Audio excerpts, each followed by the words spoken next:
JezuzFreek777. You had a video out some time ago where you challenged atheists to come up with 10 commandments. And I'm going to respond to that video. I never want you to ever make any assumptions about me. Just listen to what I've got to say.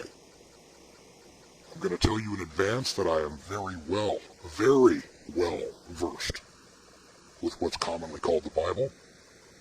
And not to mention it as a bragging right, just as a matter of fact, most who would think in their own delusional minds that they have a firm grasp on the Bible would absolutely be eaten alive if they thought to challenge me on the contents of that book, which, by the way, I hold to be a fiction.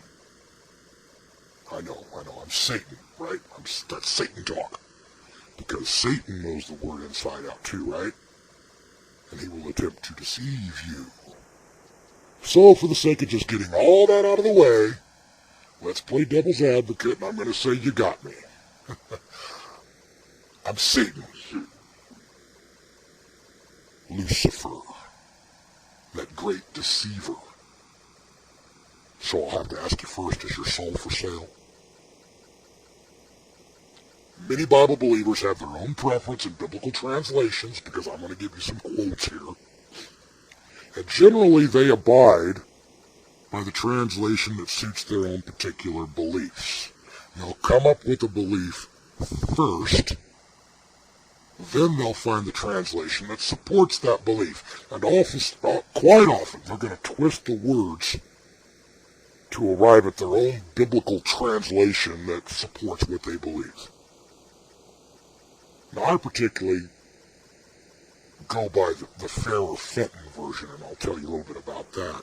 It's one of the earliest translations of the Bible into modern English. And it was arranged into what Farrer Fenton, the author, believed was the accurate chronology. And it was translated directly from the original Hebrew, Chaldee, and Greek languages. But I do understand that most Christians would recognize the King James version as being the most universal. Would you agree? So I'm going to tell you first off, 1 Corinthians chapter 14 would say that God is not the author of confusion, but of peace, as in all churches of the saints.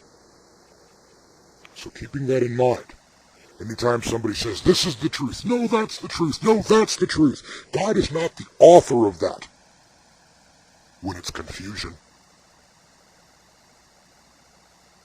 Now, one thing I will bring up from the Farrer Fenton version, remember this is an original translation from the Hebrew, Chaldee, and Greek languages, but the name of God is literally translated as the ever-living.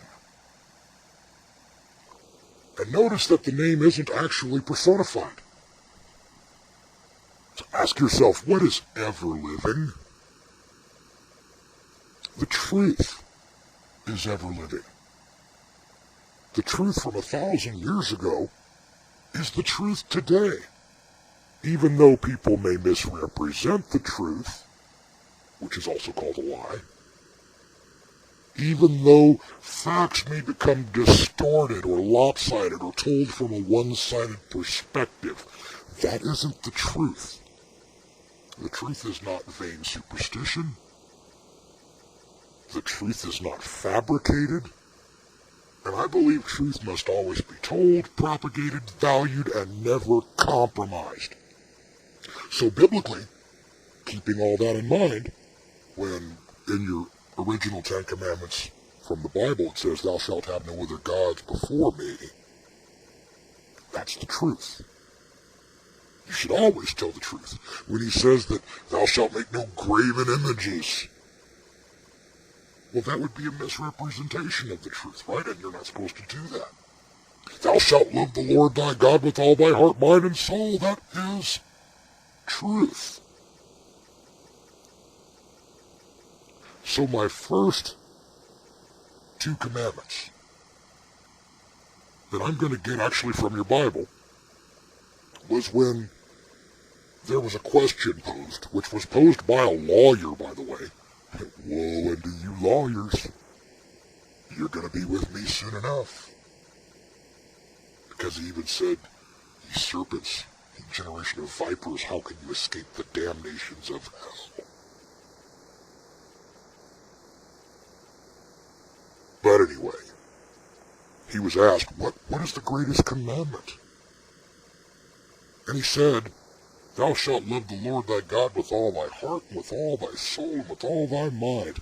And the second is like unto it, thou shalt love thy neighbor as thyself. Those are my first two commandments. But remember who God is. God is the ever-living, and the ever-living is truth. Love your neighbor as yourself. Treat people the way you wanted to be treated. Now, commandment number 3. To put it in layman's terms, I would say commandment number 3 is mind your own business. I can support that biblically. Matthew 7, judge not that ye be not judged, for with what judgment ye judge, ye shall be judged, and with what measure ye mete, it shall be measured to you again. And why beholdest thou the mote in thy brother's eye, but considerest not the beam in thine own eye? Or how wilt thou say to thy brother, let me pull the mote out of thine eye, and behold, a beam is in thine own eye? Thou hypocrite! First cast out the beam out of thine own eye, and then shalt thou see clearly to cast out the mote out of thy brother's eye. Give not that which is holy unto the dogs, neither cast ye your pearls before swine, lest they trample them under their feet, and turn again to rend you. So now you've got commandment number 3, mind your own business. The next 7 commandments deal with something that God hates. And I'm going to point out to you again, God is not personified. These are things that only you basically know in your own heart, whether they apply to you or not, most of them. But in Proverbs 6, there was the question posed, I guess, or maybe he was just telling a story, when he said, these 6 things doth the Lord hate. And hate, my friend, is a very powerful word. These 6 things doth the Lord hate. Yea, 7 are an abomination unto him. I would translate that to basically mean that somebody that does 6 out of the 7, he hates it. You do all 7 of these following things, and you're screwed. What are the 6 things that he hates? The 7th, it's an abomination. But the 7 things, which would conclude our 10 commandments: a proud look, a lying tongue, and hands that shed innocent blood, a heart that deviseth wicked imaginations, feet that be swift to running to mischief, a false witness that speaketh lies, and he that soweth discord among brethren.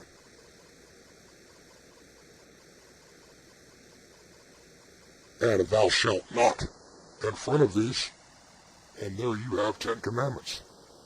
A proud look, what is that? Somebody that says, I'm better than you. We don't need to classify what a lying tongue is, do we? That's a liar. Hands that shed innocent blood. Hearts that deviseth wicked imaginations, plotters, conspirators, people that in their own mind are out to screw you over. Feet that be swift in running to mischief, troublemakers. A false witness that speaketh lies. Not to be confused with a lying tongue, because a false witness is to make up something about somebody else, or to convict them with lies. And he that soweth discord among brethren, there again, you've got a troublemaker. So now you have what I believe are 10 commandments that are universal amongst Christians who would believe in the Bible, and I believe most atheists. would go by this as well. Good day.